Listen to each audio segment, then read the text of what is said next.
minutos e o Manhã Diversa já está de volta. Ontem, cerca de 124 milhões de brasileiros foram às urnas decidir o futuro do Brasil.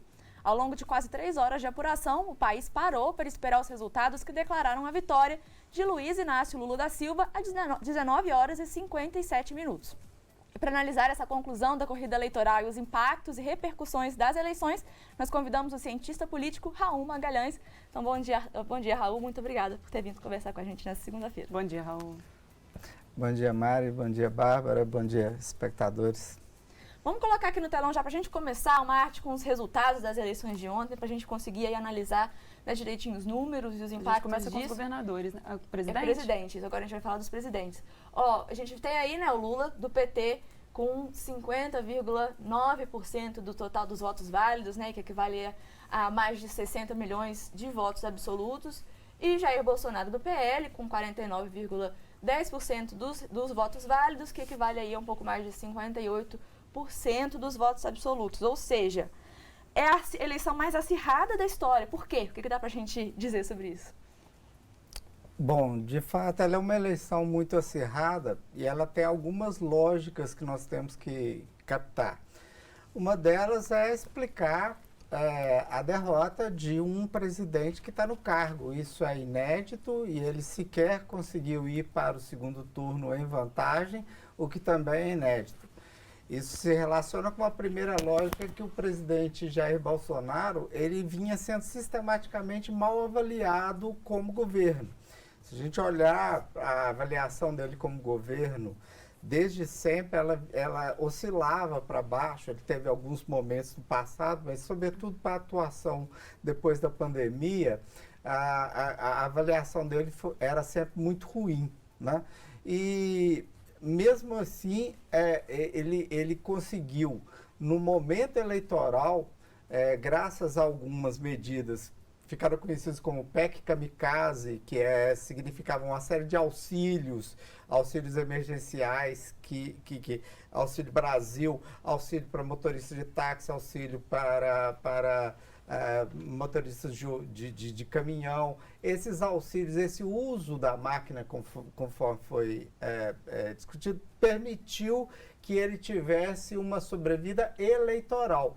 Mas ele vinha sendo mal avaliado. Já, né, se nós olharmos nas pesquisas durante longo tempo, a vantagem do presidente Lula, agora eleito, ela vinha se mantendo também constante.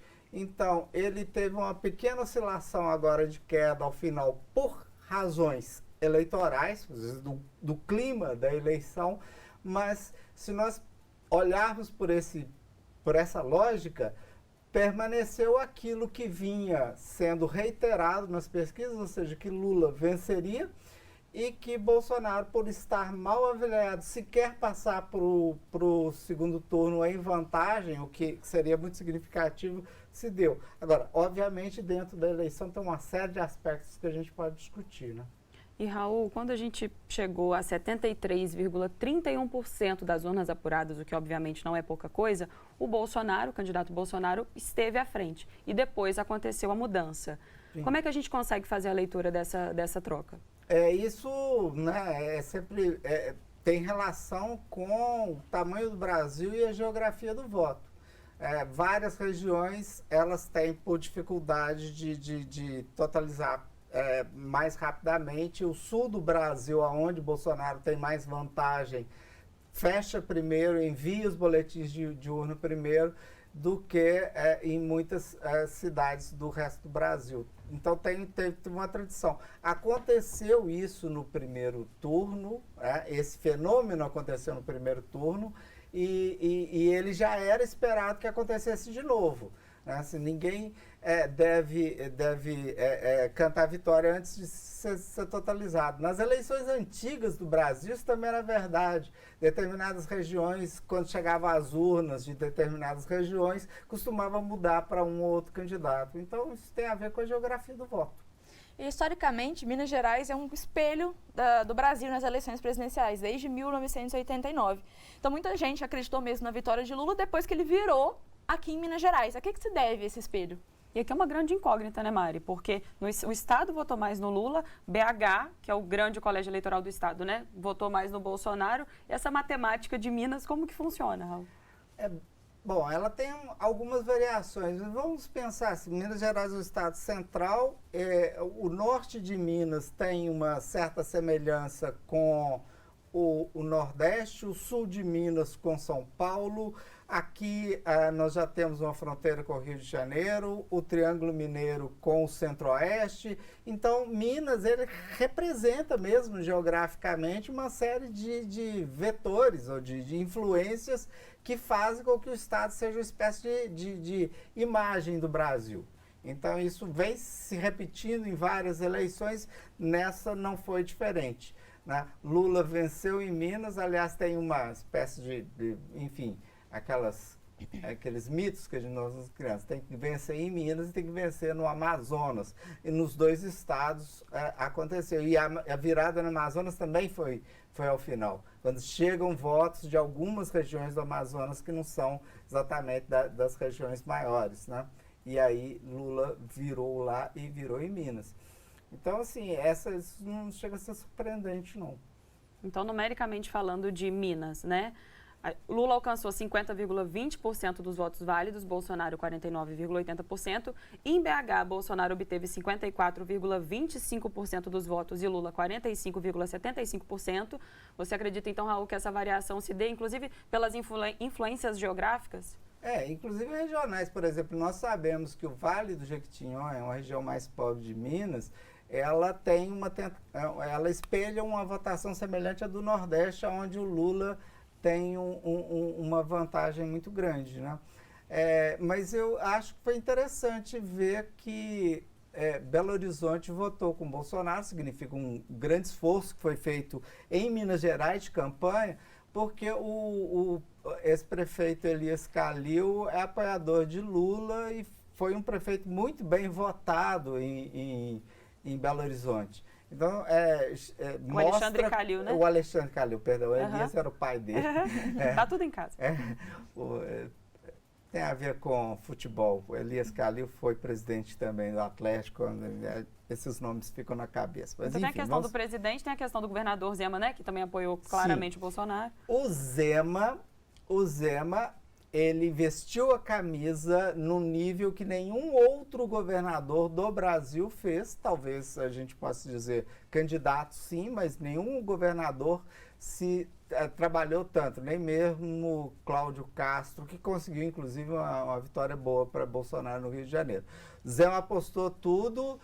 Ele conseguiu fazer com que uns 3 pontos Minas desse para Bolsonaro, quer dizer, até um movimento significativo, mas não virou. E como Lula venceu, esse esforço de Zema vai ser empanado pela vitória do Lula. Então, hoje estão dizendo que foi um desgaste desnecessário do governador Zema neste momento, que ele, uma vez que ele estava eleito, ele não precisava ter se indisposto com um dos candidatos. Mas isso faz parte também da política. Vamos olhar um pouquinho agora para o estado de São Paulo, né? Lula foi mais votado na cidade, né, na capital, São Paulo. Já Bolsonaro teve a maioria dos votos no estado de São Paulo. Como que a gente pode entender essa variação aí? É possível dizer que talvez o Lula precise dialogar mais com o interior de São Paulo? Como que é? Acho com certeza. E quem conhece São Paulo, que é uma das maiores cidades do mundo, a característica cosmopolita da cidade, sabe que São Paulo tem uma lógica que é completamente diferente do interior de São Paulo, que é agronegócio, indústria, enfim, é muito mais conservador.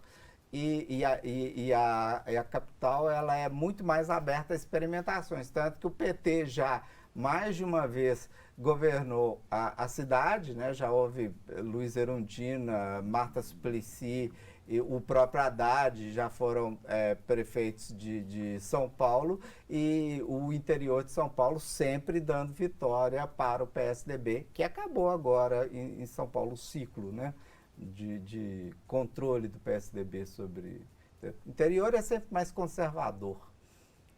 E, Raul, a gente sabe que a recuperação do Lula no Sudeste foi algo determinante E aí o novo presidente teve 13 pontos percentuais a mais no estado de São Paulo, ainda mantendo essa linha sobre São Paulo, e 11 pontos no Rio de Janeiro, em comparação com Haddad, por exemplo, lá em 2018. A gente consegue falar, Raul, que o voto foi direcionado à figura do Lula e não necessariamente à proposta, à partida? A gente fala da força de uma personificação do candidato? Eu penso que dessa vez os votos no Lula não foram só nele, foram na grande frente que ele montou. Não só na figura. Sim, porque o Lula, pessoalmente, ele tem, obviamente, uma grande história, ele tem um eleitorado que é cativo, mas ele também tem muita rejeição ligadas à própria trajetória da política, todos os fatos que aconteceram recentemente. Mas ele teve a habilidade de montar um palanque com Simone Tebet, com Geraldo Alckmin, que foi adversário histórico. E essa frente que o Lula conseguiu montar é que é responsável pela votação dele, pela recuperação suficiente que ele teve, somados aos votos do Nordeste, para manter a frente que manteve. E o Nordeste, ele foi aí a única região, né, em que o Lula obteve mais votos que o Bolsonaro, e a larga vantagem do petista na região foi capaz de conduzi-lo à presidência, ainda que o atual presidente tenha sido mais votado em outras localidades. Inclusive, essa questão do Nordeste tem muito a ver também com essa virada, né, de que a gente já viu no primeiro turno, que aconteceu de novo agora, porque os votos do Nordeste chegam depois. Então, o Nordeste aí é uma região que também é muito crucial, né? Como é que a gente pode entender essa divisão? Bom, o Nordeste, ele, no ciclo que a gente teve da ditadura militar, de 64 até 88, o Nordeste era uma região fortemente governista. Quem vencia lá era a Arena, né? Era um estado, uma região totalmente conservadora, e o voto tendia a isso que a gente chama de direita.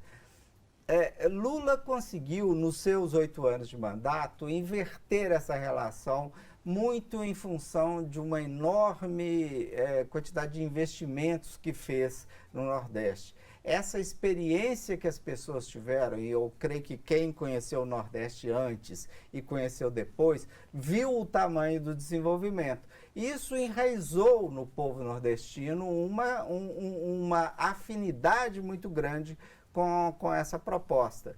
E eu creio que isso se manifestou, mais uma vez, nessa eleição.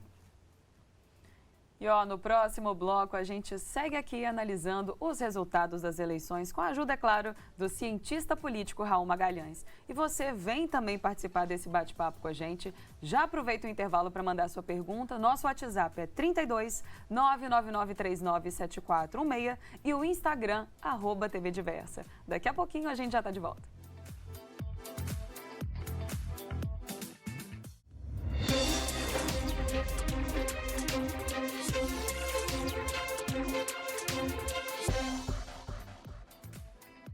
Agora já são 10h30, Manhã Diversa está de volta, e ontem foi dia dos eleitores brasileiros irem às urnas para a escolha do próximo presidente do Brasil. Novo presidente começa a governar a partir do dia 1º de janeiro de 2023, e aqui no estúdio a gente continua falando sobre os resultados das eleições. Para isso, vamos então seguir nossa entrevista com o cientista político Raul Magalhães. Bom dia mais uma vez, Raul. Como a gente falou na primeira pergunta, né, do nosso bloco anterior, sobre o quão acirrada foi esse segundo turno, né, aquela coisa voto a voto, como vai ser governar um Brasil praticamente dividido ao meio? Assim, como estabelecer um diálogo num contexto tão polarizado, Raul? Dificílimo. Sem dúvidas, por mais que os candidatos nesse momento se esforcem por falar em união, as divisões do Brasil não são triviais e elas devem continuar se manifestando por um tempo. Então, é um grande desafio por causa disso. Por exemplo, um ponto de interrogação que nós temos em relação a essa divisão é se Jair Bolsonaro vai pacificar, ou seja, reconhecer a sua derrota, ou se ele vai numa linha de Donald Trump desafiar, que não é surpreendente, porque ele Bolsonaro falou contra a democracia, falou contra as urnas eletrônicas, e o Donald Trump fez exatamente isso nos Estados Unidos. E nós sabemos que Jair Bolsonaro tem uma grande inspiração com esse tipo de caminho, né? Então, isso é uma possibilidade. Então, o papel do Jair Bolsonaro nesse momento em não pacificar é também algo que vai ser desafiador. Agora, para poder governar, certamente Lula vai ter de conversar com aquilo que a gente chama de centrão, que hoje faz a base para Jair Bolsonaro. Isso não é tão difícil assim, porque partidos como o PL, que é inclusive o partido do presidente PP, são partidos que já tiveram em composições com o PT no governo de Dilma Rousseff, no próprio governo Lula. Então, há um campo que é de centro que topa dar densidade a um governo que se estabelece. Trazer todo mundo é impossível. Tá? Acho que o Brasil vai continuar muito dividido e essas divisões elas estão entranhadas no eleitorado e eu creio que elas vão se manifestar em novos pleitos para frente. Mas faz parte do jogo da política. Tá? O presidente vai ter que superar os antagonismos, mas eu duvido que ele consiga acabar com os antagonismos. Isso diz muito com relação à governabilidade, né? Os desafios que ele vai enfrentar nesse momento. Você falou aí um pouquinho dessa questão dele ter que dialogar mais com o centro, né? Mas quando a gente fala aí, no discurso dele, ele falou sobre unir o Brasil. A gente está falando de um país com dimensões continentais e que, pelos números dos resultados das eleições, a gente viu que realmente está dividido. A gente pode falar aí de 2 Brasis que existem atualmente. Como é que vai ser aí essa questão agora falando do povo brasileiro, né? Dos desafios de governar esse Brasil dividido? Eu volto a dizer que eu creio que as divisões do Brasil, elas são muito profundas. Elas são regionais, elas são divisões de classe, elas são divisões que geram muitos conflitos e o discurso do presidente é esse mesmo. Ele tem que tentar pacificar, ele tem que tentar incluir, porque faz parte do que se espera dele é diminuir o conflito. Aliás, uma das coisas que fazia a rejeição de Bolsonaro subir é exatamente o fato dele ser uma pessoa que amplificava os conflitos ao invés de resolvê-los. Há talvez mais que 2 Brasis nesse momento e isso é um desafio enorme. Eu volto a dizer, não é trivial a tarefa que essa frente tem agora que resolver. E talvez isso vai começar a ser solucionado na composição dos ministérios. Quem vem compor o ministério? Certamente não é um ministério de esquerda. E, Raul, dessa vez o petista ele retoma o poder do lado de um ex-adversário, Geraldo Alckmin, agora seu atual vice, né? O que a gente pode esperar dessa junção? Eu penso que essa junção ela é muito benéfica. Ela mostra que em determinadas situações de limite, que é o que o Brasil estava vivendo, alguns agentes políticos concordam em compor, inclusive com ex-adversários. Está aí a grandeza do Lula em chamar Geraldo Alckmin, está aí a grandeza de Geraldo Alckmin em aceitar e trabalhar para essa frente. Né? Isso mostra que, e Simone Tebet, que assim que terminou a eleição, o que se esperava dela era apenas uma declaração, ela deu muito mais que uma declaração, ou seja, a ideia de que é preciso recompor uma grande frente para restaurar uma democracia que estava ameaçada pela própria forma como o atual governo trata as questões, sempre com muita segregação, com um desafio claro a noção de democracia e com uma ideia de que o adversário tem que ser derrotado e eliminado e não simplesmente vencido. E quando vamos falar então agora do Bolsonaro, né, porque a gente viu que ele ainda não se manifestou. O que a gente pode dizer sobre esse silêncio dele nesse momento? Preocupante, extremamente preocupante. Quando termina uma eleição, no mundo civilizado, foi assim, no próprio Brasil, quando o Brasil era um pouco mais civilizado,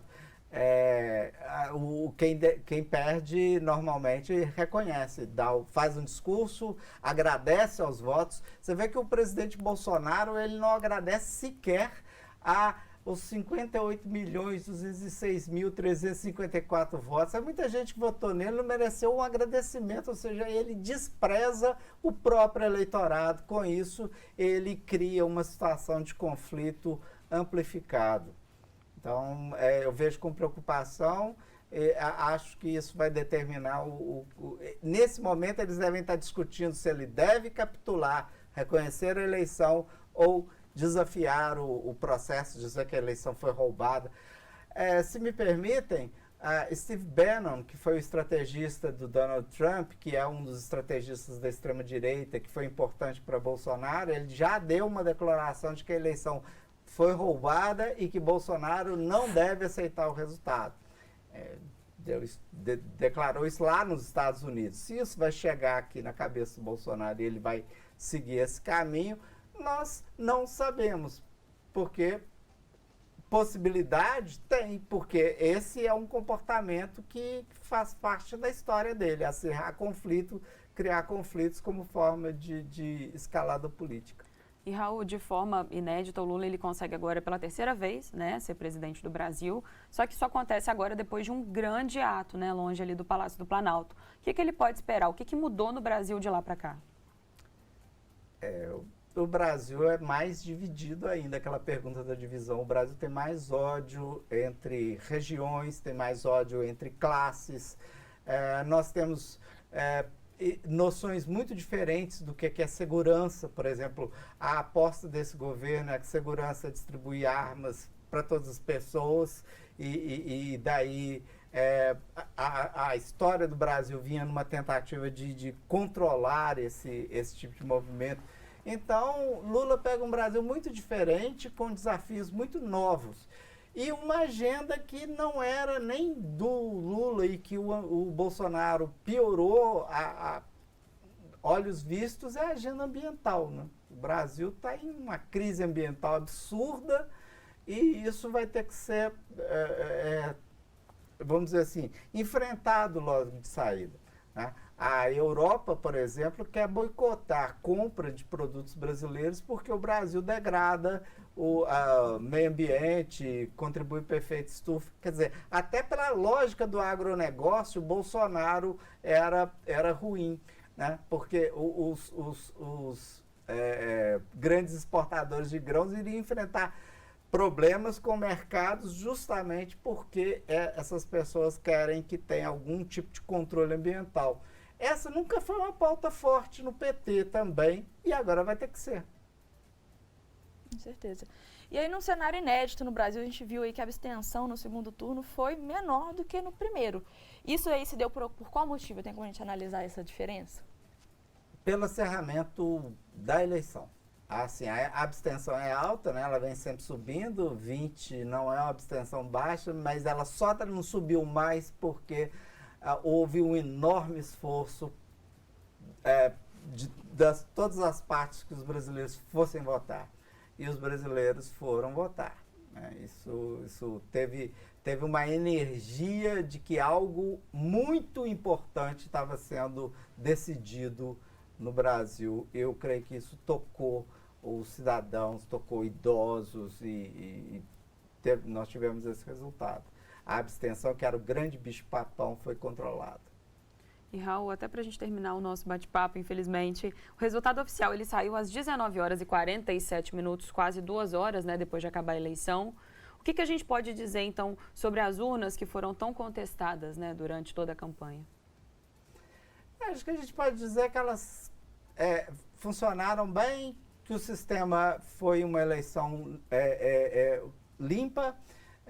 Não houve nenhum, a não ser aquelas operações da Polícia Federal a favor do governo para tentar retardar eleitores, criar condições de demora e talvez de desistência de voto.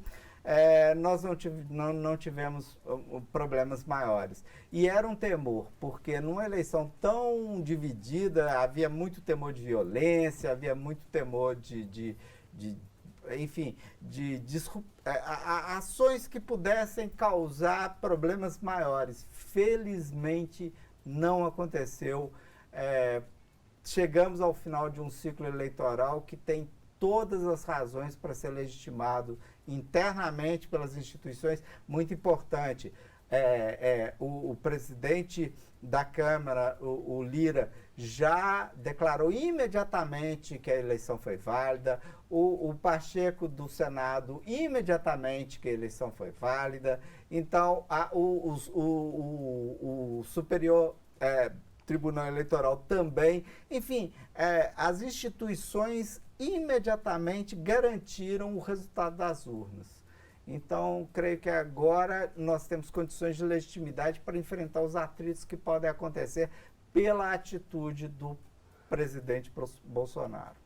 E, Raul, vendo esses números que a gente está vendo aqui na tela, né, com uma diferença tão pequena entre os dois candidatos, muita gente tem falado aí que não foi assim, uma vitória verdadeira do Lula, porque foi uma diferença muito pequena, mas a gente viu acontecendo aí realmente, como você disse, um uso muito forte do Jair Bolsonaro da máquina pública, né, durante esse processo. Então, de que forma que a gente pode analisar aí esses números de verdade, né, tendo em mente esse uso dessa máquina e falar um pouquinho também dos acontecimentos de ontem com relação a isso?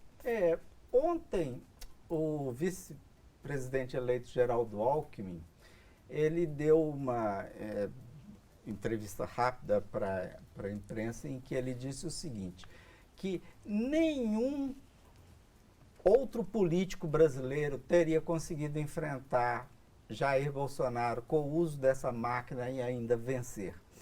Então foi uma vitória gigantesca de Lula, porque sim, se ele era o único que podia fazê-lo, foi ele que foi lá e fez, né? E a vitória é até considerável, a gente tem 1 milhão de votos de frente, quer dizer, mesmo que qualquer tipo de recontagem vai dar novamente Lula. Então, essa que eu creio que é uma vitória muito expressiva. E é uma derrota muito expressiva para Bolsonaro.